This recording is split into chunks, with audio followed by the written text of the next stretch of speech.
Good afternoon, everyone, and welcome to this ECIA webinar, the last of the series about risk in focus. Today, we will concentrate on a very important risk for a while now, but that is just increasing over time, and that's about climate change, but also biodiversity and environmental sustainability. We will discuss today about the role of internal audit and also sharing best practice and recommendation to you, because I think we can say that this is just a new business transformation that we are living for the moment. It's not just about regulation and reporting. So before giving the word to our great facilitator for the day, I just would like to share with you some logistic details. We will ask your opinion also today, and for that we will have a poll. And to join the poll, please use the Slido tool that will appear on the screen, but that you can also download on your mobile if you want, or you can answer in the chat. So you have three options to participate to the poll. Similar to the poll, we will use the same tool, so Slido for the CPE certificate. So you will be able at the end of the webinar to fill in your details to get a CPE certificate registration. And last but not the least, we will use the Slido for the Q&A session that will be organized at the end of the session. So now it's time to give the floor to our facilitator for today, Sabine Scholz, who is a member of a board of directors of the German Institute. Dear Sabine, the floor is yours. Thank you very much, Pascal. Yeah, climate change, sustainability, retention, biodiversity. I would say in earlier days, you would assume that now a group of biologists and chemical engineers or social workers are coming together. No, nowadays, what we see here is the honored group of advisors, consultants, internal and external auditors, which are coming together to discuss about that. What is the topic for today? The Institute of Internal Auditors in Europe, we issued, since I think now it's in the 7th year, the wonderful Risk in Focus study, who gives us guidance how we should address and which are the upcoming emerging risks and how we could address that. With my colleagues, we will have that topic to discuss here in that round. With me today, we have Alistair Smith from UK. We have with us Silvia De Luca, who is a consultant. We have with us Jan Sturker from the Netherlands.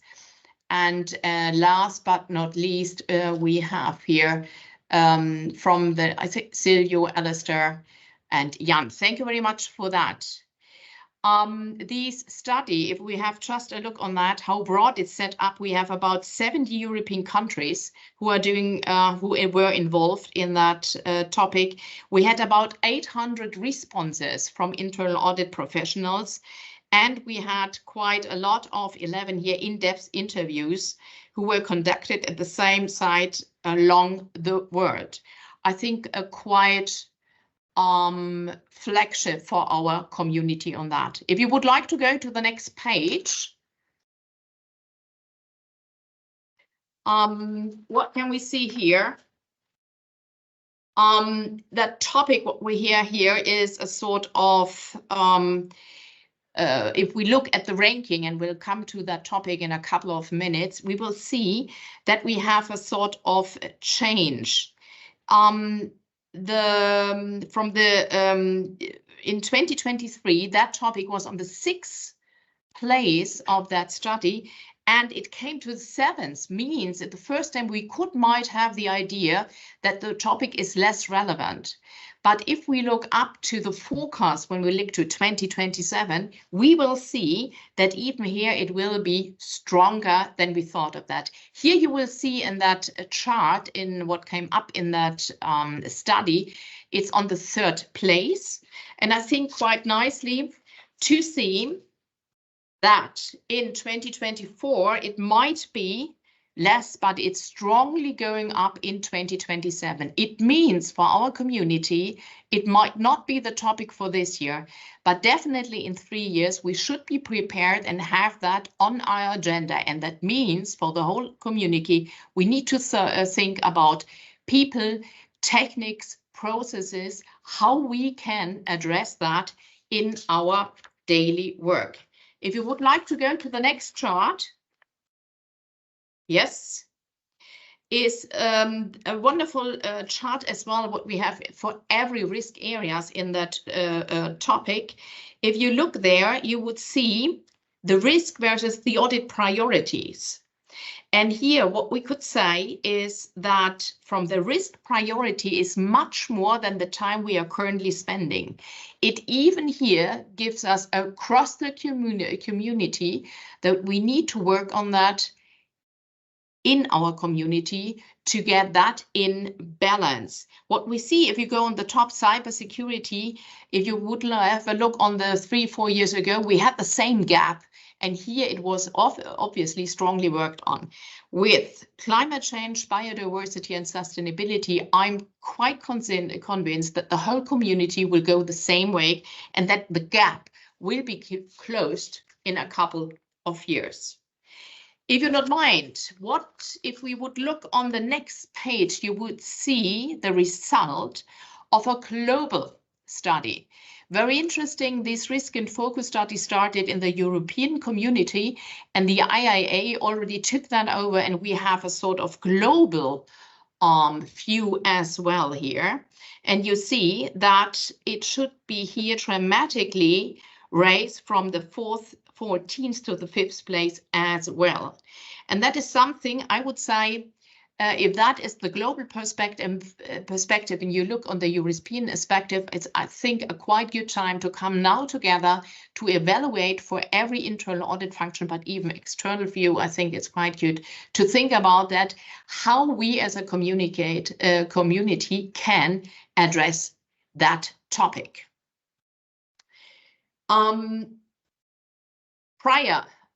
When we come to that, I would like to, Alistair, I think let's start and reflect a little bit of what we have seen in the study currently, especially when we're looking at the gap.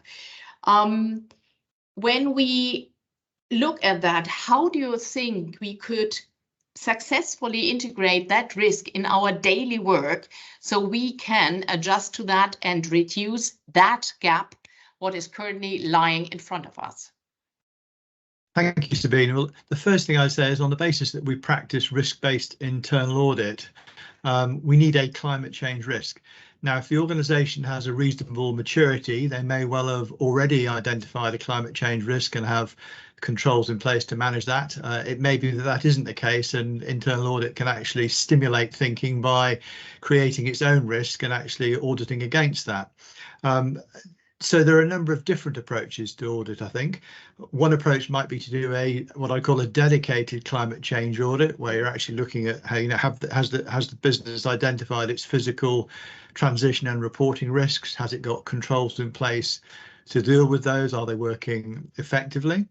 It could perhaps be part of a broader ESG audit, where you're looking at governance, organisation, culture, data reporting, risk management across environment, sustainability and governance. It could be part of an environment and biodiversity audit, which I think is that when we first looked at this was what we did.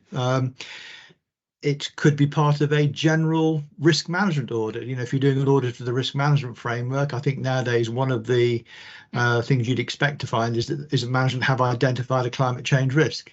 If they haven't, then what does that say about risk identification?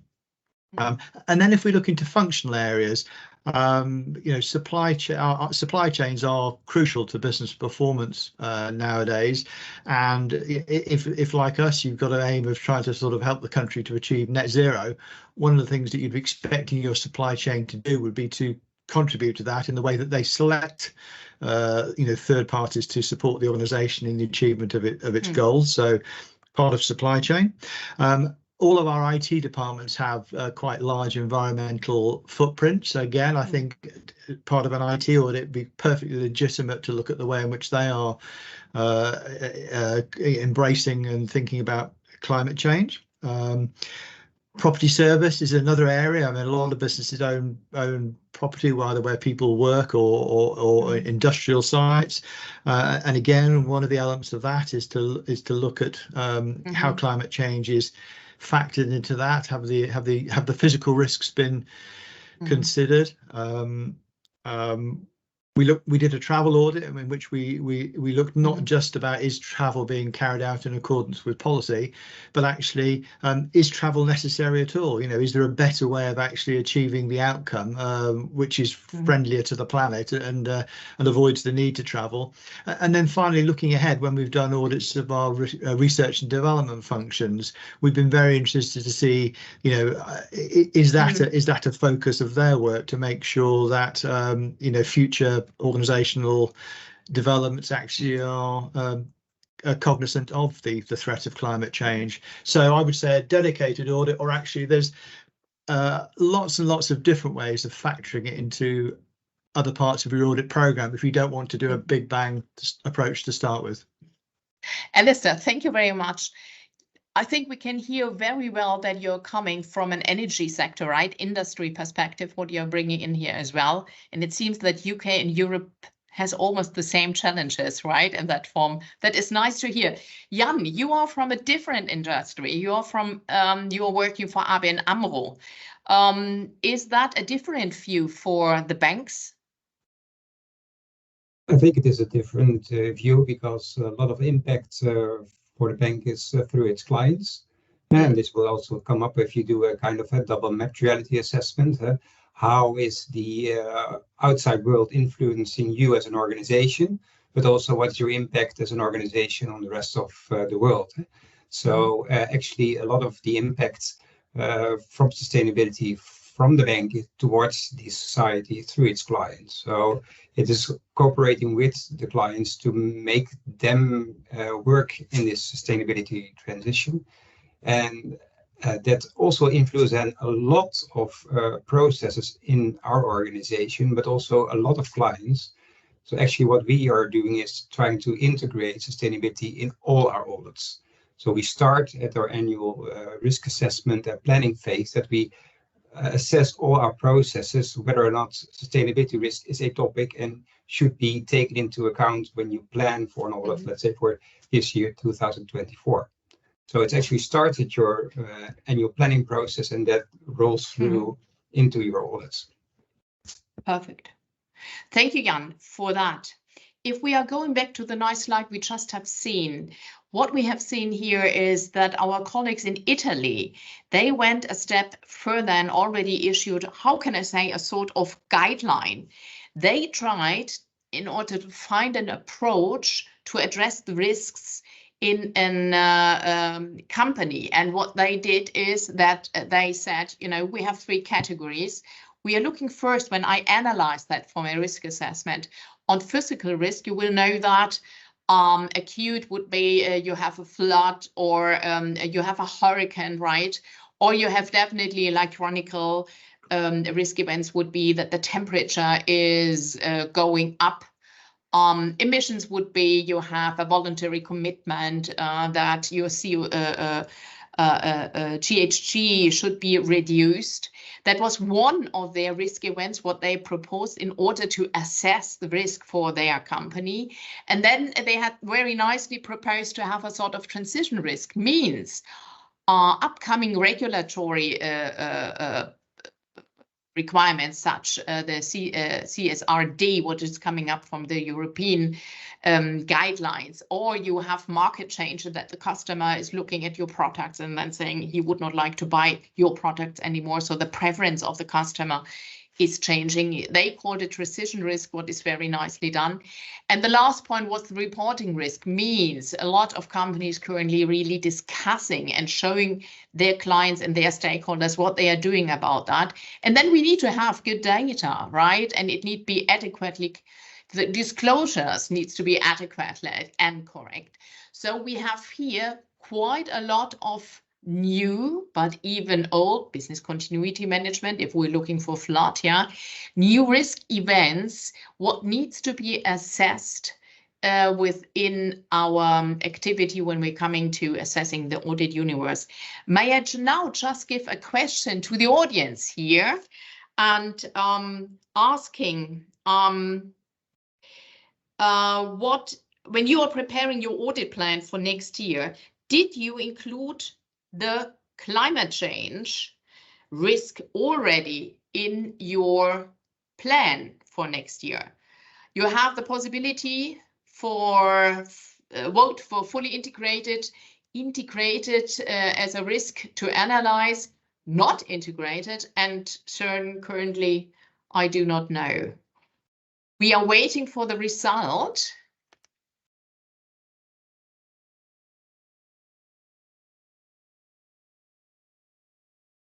Ah.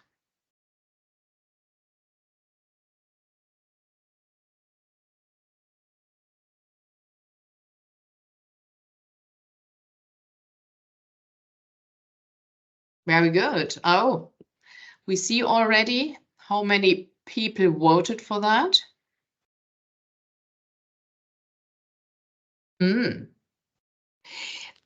May I just ask my colleagues how they would see that? Maybe Luca. I think we have quite a good result currently. How would you interpret that results, what we're seeing here? Did you expect that?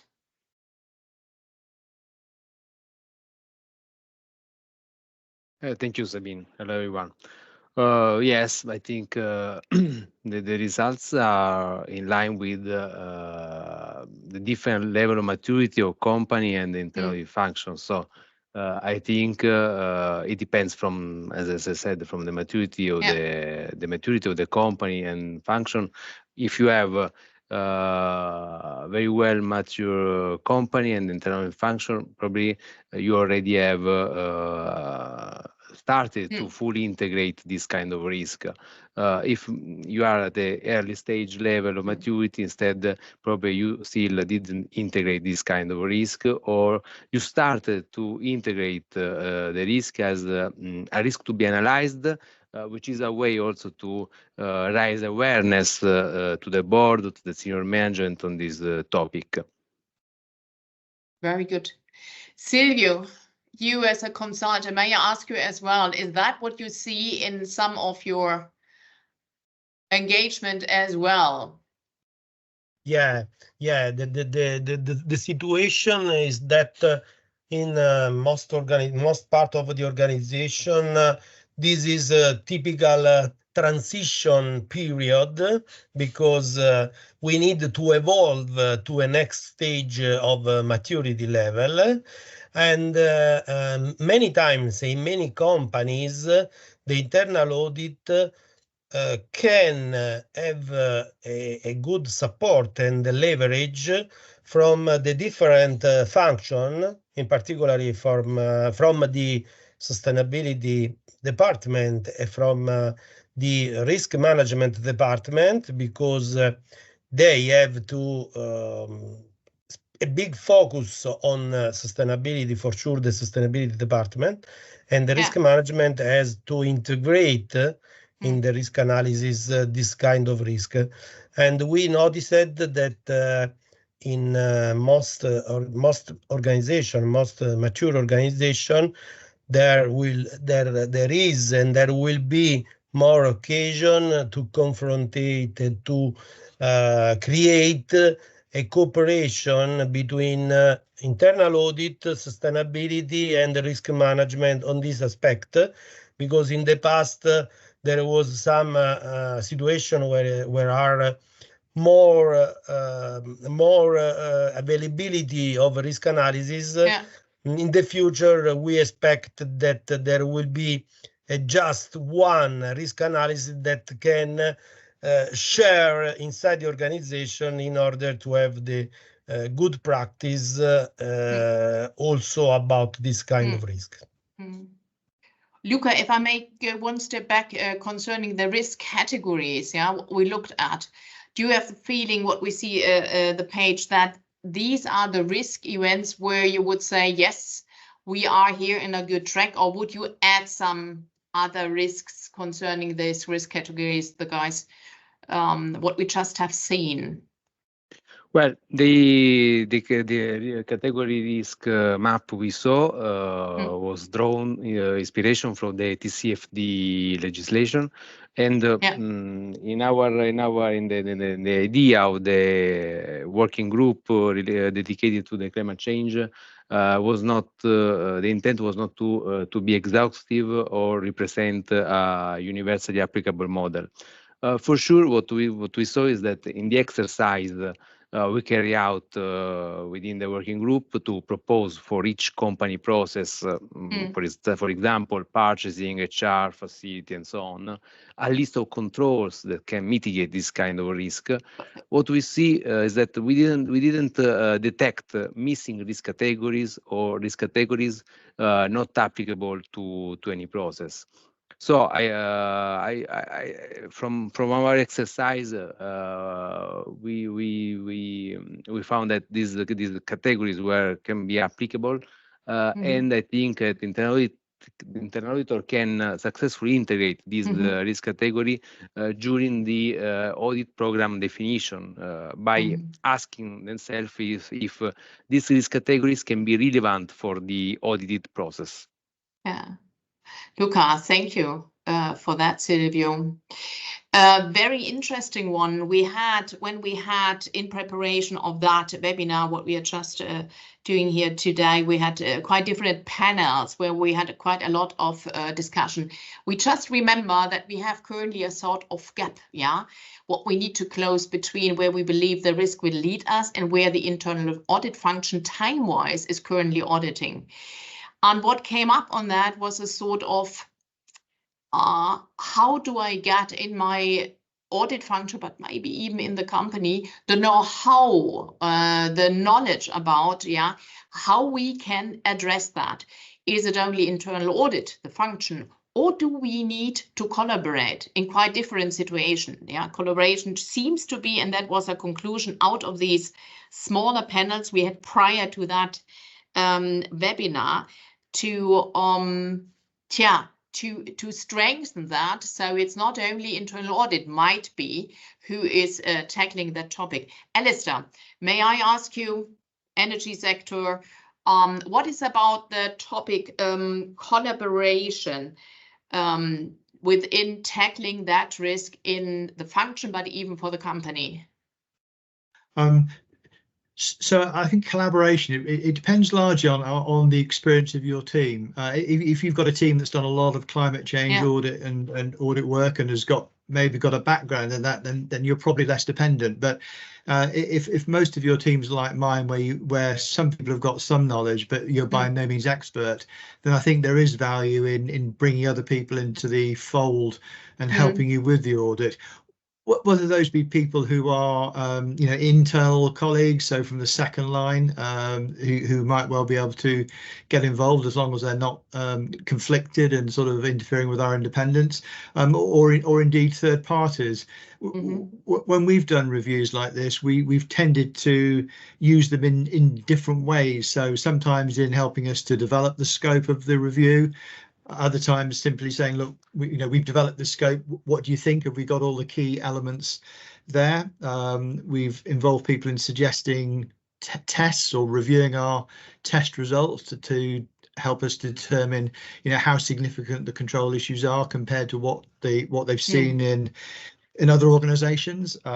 We've also had people sort of reviewing our recommendations and management response to recommendations just to make sure that we've got that absolutely right. So I think the extent to which you need help will depend on the experience of your team, but I would thoroughly recommend it as a way of making sure that you're not missing anything important, particularly if you're in the early days of your sort of climate change auditing. Yeah, I hear already, Alistair, it's depending on the maturity of that management system around the climate change organization. Yeah, Silvio, do you have some ideas, or do you have seen in your practice how work the collaboration, where it's worked well, or are there some orders, yeah, where we would say we should not go that line. Yeah, is very relevant to understand that as I mentioned before, we need to leverage on the expertise on the other function on the second level of control, and is a good practice to introduce a self-assessment when we start the internal audit project, because if you can start with the audit project with the self-assessment activity, with the involvement of the operative management and the second level of control, can increase awareness on this topic, and also this contribute to address the audit project on the relevant topics.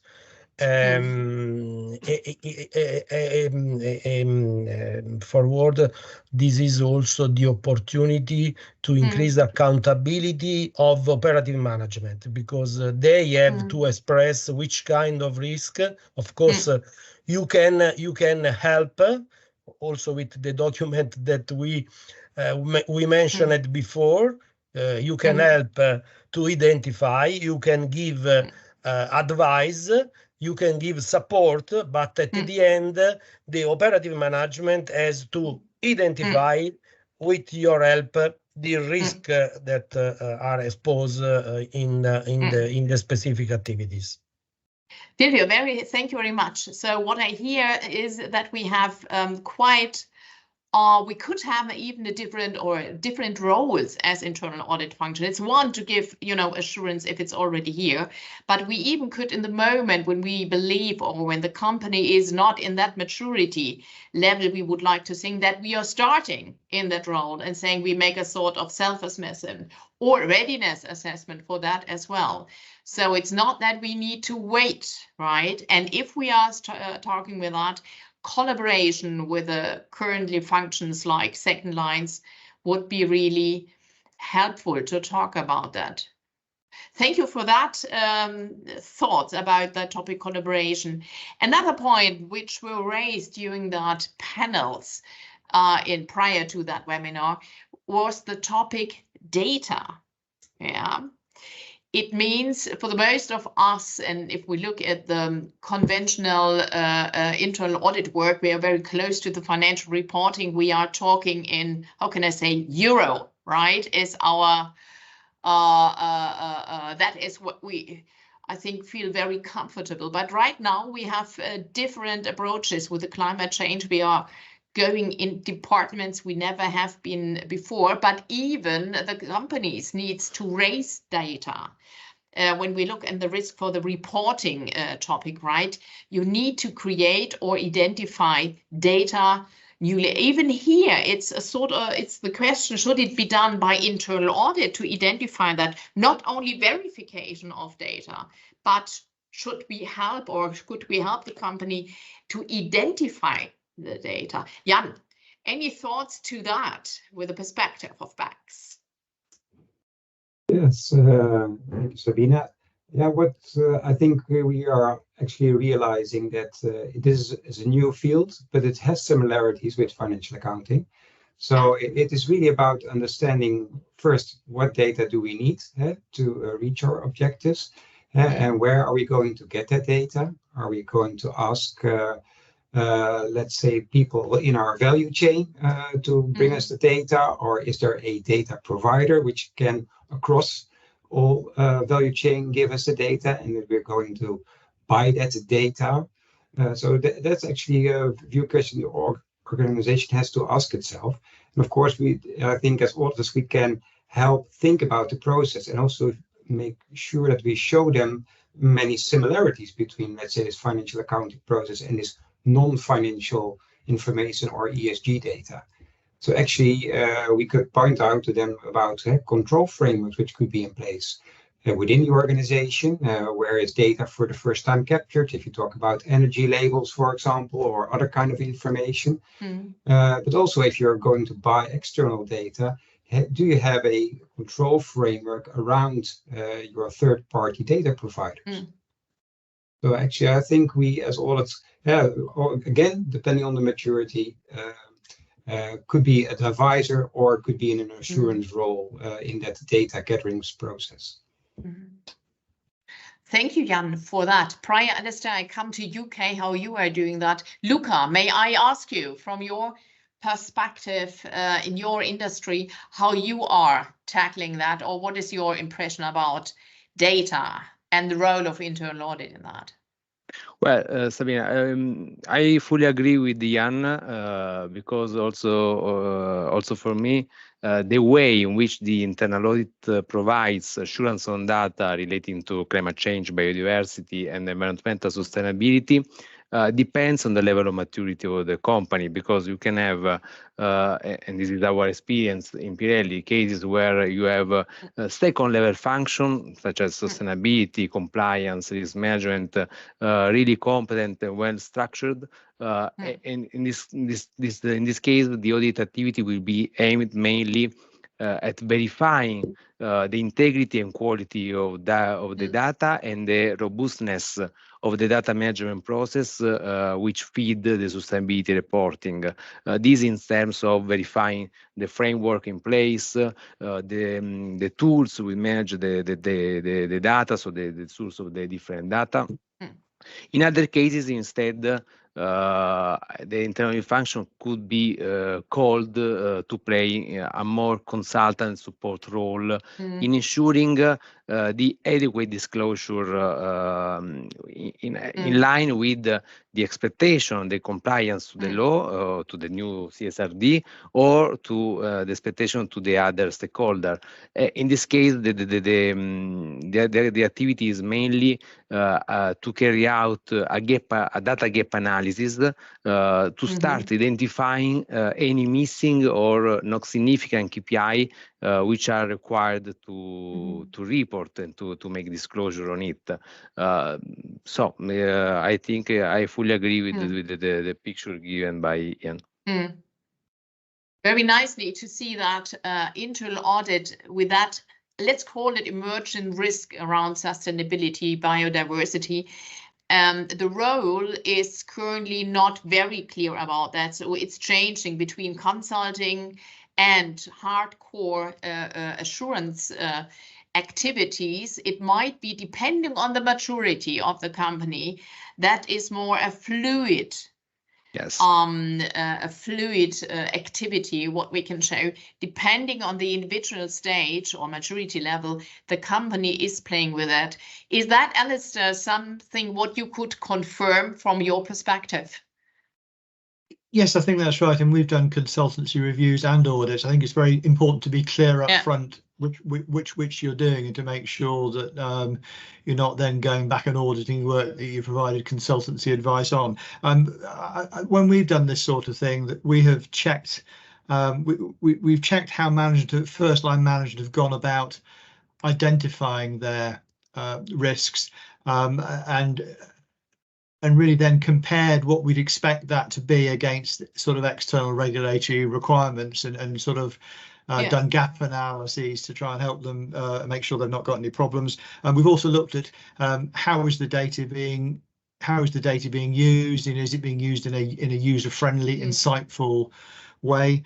And probably the final thing is actually we're very keen to look at the audit trail for, to go back to the inputs, just to make sure that the information that being presented can be evidenced, is accurate, and that the organisation isn't going to get itself into accusations of greenwashing or of presenting false information inadvertently or otherwise. So those are the sorts of things we've tended to look at when we've done these reviews.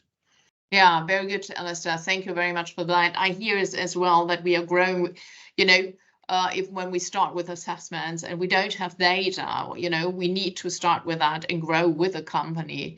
And I hear it's not that we should wait, until the company is so far and can create data. We are in the beginning, or we should participate in the very beginning in developing that. Very nicely. May I now ask the panel again, right? For one topic, may I just ask, I think, Pascal to come in with the next question for the panel. It would see, how can internal audit provide assurance when it comes to data on climate change, biodiversity, and environmental sustainability?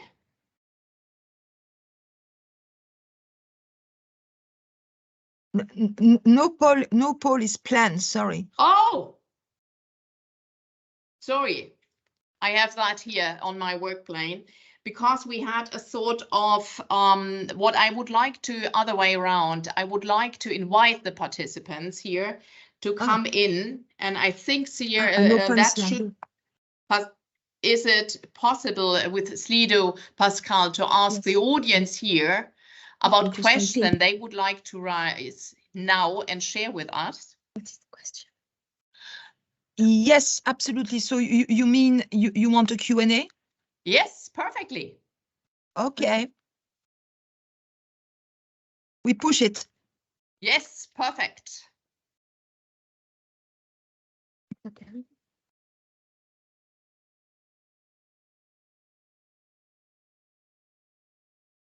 Perfectly. Very good. I hope the most of you, I think it will work, Pascal, how it works. It's QR code. And then, oh yeah, I see already on the right side that the audience know how to deal with that perfectly. So we will wait a second, and then I will give it back to you, the panel here, which question we will take to raise here.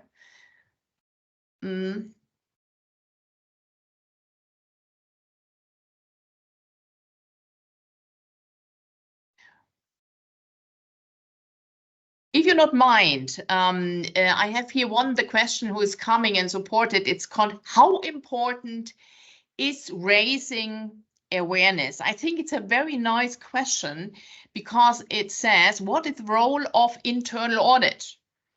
Right on that. How is our role in raising awareness for that topic in our companies?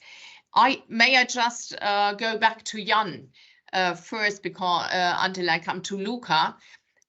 What do you think about the role of internal audit raising awareness about that topic? What is your impression, Jan?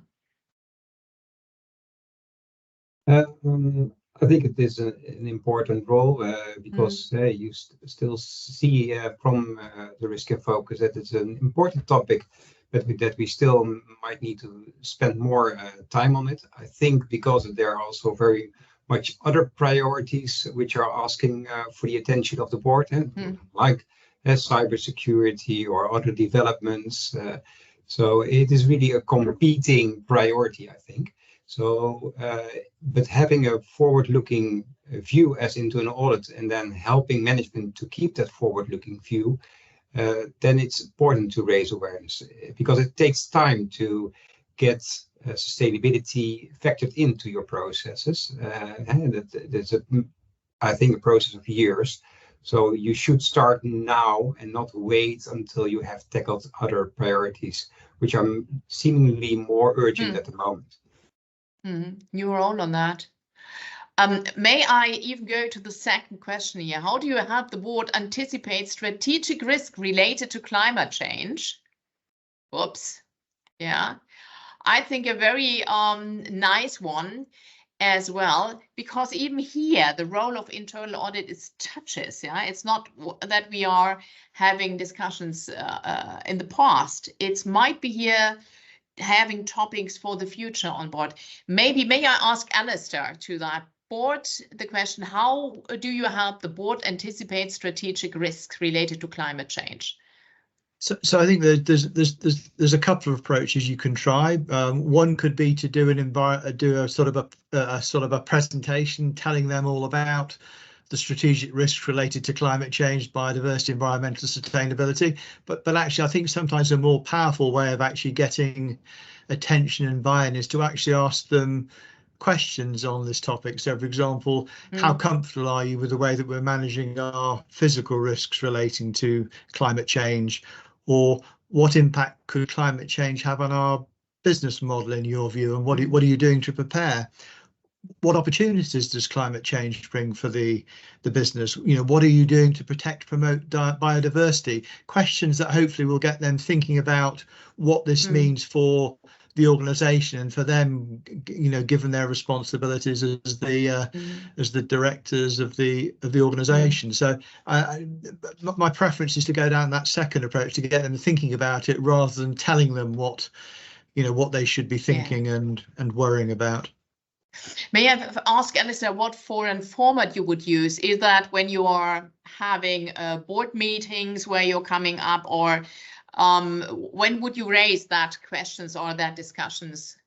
So I think a good time is perhaps when I'm having discussions with them about formulation of the audit program for the coming year. So saying, you know, I have climate change as a potential topic on the plan, but to understand whether or not that's important for you and the organisation, I'd like to sort of get your thoughts in these areas. You know, that would be one way of doing it.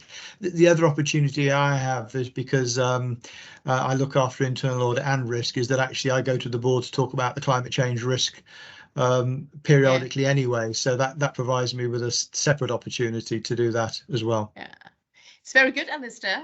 So because you have both function. So we are here again back for the collaboration, right, with your peers, with the second line, even with the risk manager, to go to the board and saying, you know, here's the risk and what we are doing on that. Maybe the collaboration is even more important. Just some words, Luca, do you have here some thoughts for our audience, how you would help the board to anticipate that risks? Yes, I think that as my colleague said, internally can help the board to anticipate the risk related to the climate change in different way by considering this topic as an emerging risk during the audit plan definition, and this is a way to also to raise awareness of the board. And this is above all true in case of you don't have a real mature board. No? So it's also a way to raise awareness on this topic. Instead, if you have a really aware board, you just probably it's most likely to have specific audit intervention foreseen in the yearly audit plan. So it's depends from the objective you have. If to raise awareness, the main way is to put the risk in the radar and to share these possible emerging risk with the board and start discussion, as Alistair said. Perfectly, Luca. Thank you very much. I just saw another question going in a little bit other direction. What I conclude for that is that we should take the opportunity to talk to the board and the audit supervisory boards, right, to address that, not stopping that, even it is a strategic risk. Yeah, I think it's good for the positioning of internal audit to raise that, even if you collaborate with the second line, like the risk function, what you do there. Thank you for that. I have here a nice question from the audience as well. I just need to look. They were asking, how do you work together with the risk owners? Here's somebody coming from the risk management perspective, calling it risk owner during an audit. Here again, and I think that makes why it's so important to talk about collaboration. Could you see that? How can internal audit effectively interact with key risk owners during audits of climate change in environmental sustainability? I'm just raising question to that. Maybe Silvio, do you have here very interesting one with the key risk owners, an idea how you would do that? Yeah. One of the good idea I mentioned before, because a good idea is to have the opportunity to share with risk owner the framework of the risk, also the document that we mentioned before. But another good idea is to perform and create a self-assessment with the risk owner, because this increase awareness of risk owner and can create the cooperation between risk owner and internal auditors. Because when we start this kind of discussion in this way, we can receive the approach of the risk owners about this. We can elaborate, and we can also update our risk category, our risk map, and at the end we have the opportunity to reach the result that the risk assessment is agreed with the risk owners. Thank you for that, Silvio. And I remember Alistair said collaboration is fine if you keep your independency, right? I think that is the challenge we have here. Very good. Alistair, would you contribute to that question? If not, sorry. It's fine. If not, I would like to come. I think it's the last question what we can raise here in order that we finish that webinar in time. I take one who is now asking for the process owner. Very interesting question as well. Who is the process owner for climate change risk in an organization? Is it risk management, environmental management, or do we have ideas of another unit? I would go the round. Jan, would you like to start from banking perspective? Yeah, there are different positions to take, I think, Sabine. But to raise that at this moment sufficient awareness for climate, I would say that you would need somebody who would take it up and bring the topic forward. So, but in the end, I'm of the opinion that it pervades into all our processes and it can impact all our objectives. So everybody should think about it. It is such a pervasive element or topic that you should think about how can sustainability or climate risk or any biodiversity risk impact my process, my department, and then take that into account how you want to mitigate that risk or take it as an opportunity. So it is for everybody in an organization, I think, to think about sustainability, but maybe for creating awareness, and that's what we've done within our organization. We have a risk taxonomy, and we've put at the top level sustainability risk as a separate risk, but we would expect, let's say, over 5 or 6 years that we might not need that anymore, but that we have established how sustainability risk is impacting other, let's say, more traditional risk within a bank, like credit risk, market risk, or operational risk. So it is a kind of, I think, over time a transition, but I think you should realize that it will impact all processes. Jan, thank you very much for that. Prior, Alistair, coming to you, asking the question how you organize that, I would like to point back to the guideline of our Italian colleagues. And they did it the same way. They said, look at the IT processes, HR processes, purchasing, and everybody there should have a look there, whether there you find new risk events. So that is precisely, it confirms what you just said, Jan. Alistair, how did you do that in UK? We do it on I'd say on a top down and bottom up basis. So at a high level, we've got a member of the executive team who's the owner of the climate change risk for EDF in the UK.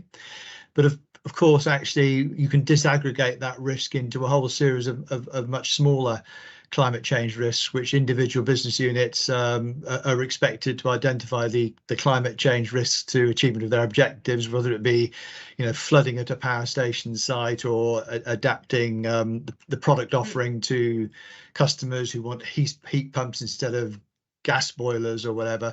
So actually there is both top down and bottom up. So you've got a lot of different process owners really sort of repeating the point that Jan made on that. But I think top down and bottom up is a valuable way of doing it. Yeah. Luca, can you confirm that, or did you have a different approach to that topic in your company? I confirm that I think it's a complete cross-functional topic. It first of all, it comes from it is a strategic risk, I would say. So it's for sure the positioning towards this risk come from the board, but at the management level is a cross-functional responsibilities. Which because it's a risk which goes through all the value chain. Every process can be, as we saw, impacted by this kind of risk.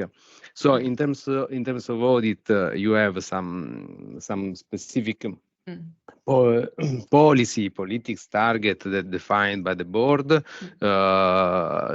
to reach, for which you can assess the correct implementation of the plans that management at every level, at every business unit implement to reasonable be sure to reach this target. On the other side, we have also the reporting requirements which comply to the regulation. We saw the CSRD which came into force. On another aspect is that during the audit on the process, the internal audit can identify other climate change related risk which could have impact on some process from the operational point of view, like for example business interruption in case of physical events and so on. So I fully agree on the fact that there is not a single risk owner, but is really a cross-functional approach. Very nicely, I would confirm that from my experience here in Germany with other companies in the beginning, in order to address the whole climate sustainability topic, you very often find a sort of organization very close to the board in the beginning to structure that, right? But that when you very fast you go in your classical processes, and then you are starting there as well. Sabine, if I can add just one point on this, thank you, is that of course I completely agree. I just would like to add that is a responsibility of the board define the risk appetite, because this can help the management to put in place the correct action in order to mitigate. Otherwise, there is let's say each function act in the basis of own attitude, in the base of own understanding of this kind of risk. Very good, yeah. If I can, in fact, one of the best practices that to have a specific board committee dealing with this specific kind of topic. Yeah. Very nice to that. For our last question, I think that is, I'm quite happy that the question is brought up. Somebody is asking, what kind of standards or similar, whatever standards can I use for such audits? For those of you, the 4 of you who have already done that, any ideas? If not, I can get close with you, the local Institute of Internal Auditors, right? We would like to work on that for the future. Do we have anything already in UK or in the Netherlands? Jan, maybe you. Are there some standards in preparation for that?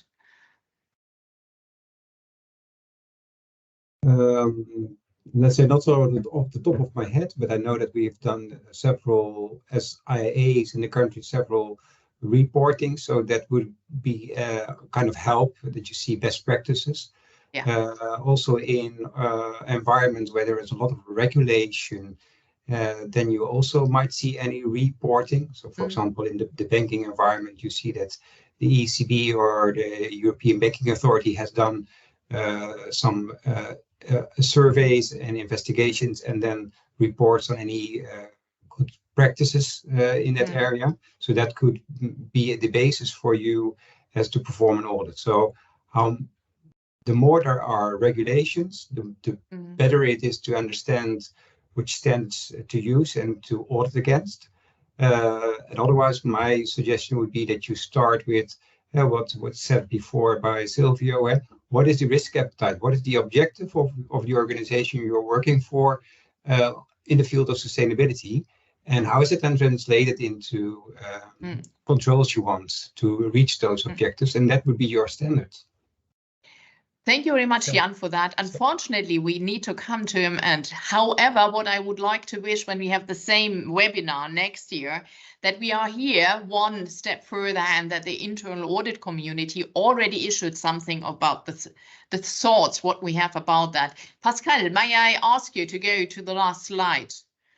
And then we are coming to make a short summary. What I heard today about what we had here in a sort of discussion, what we can conclude on that. I think what could be our role in the very beginning now at the status where we are looking that climate, that risk event will raise in the next couple of years dramatically is start by assessing the organizational maturity level, right, on your community. I think that is a very conclusion what we had different times about the topics when we addressed that in order to bring that to an end. I think that would be important. The next point would be ensure that the effectiveness of that internal and intra-organizational collaboration, it's coming out here again. It's a new topic and internal audit needs to collaborate even because the others needs our input on that. So you should foster on that, choose adequate persons and departments in your company to align that, even start with the community, talk about that, what you need to do so that the whole group is growing on that as well. And then, and that I think it's one of the topics what is coming out as well when we look at the data is foster robustness around the sustainability related reporting process, especially here in Europe with the new CSR deregulation. I think that is a new topic where we need to go in even looking what is doing the external audit and the internal auditor about that. Are we as internal audit preparing in that? Is then the external auditor coming in? However, that is a new topic where we need to have more know-how, looking, growing, and getting for overall a sort of new role of internal audit. I think that is something what internal audit makes out. We have new risk, new opportunities, and it means that the internal community, in that case, people, technology will raise as well. We are here at the end. I have to thank you to my panelists for the interesting discussion. I hope you had a good, quite insight on that risk and focus study with the topic climate, sustainability, and biodiversity. I hope we see us again. And don't forget the CPE points to do that. And then I say thank you very much and see you next time. Thank you very much. Bye-bye. Bye-bye.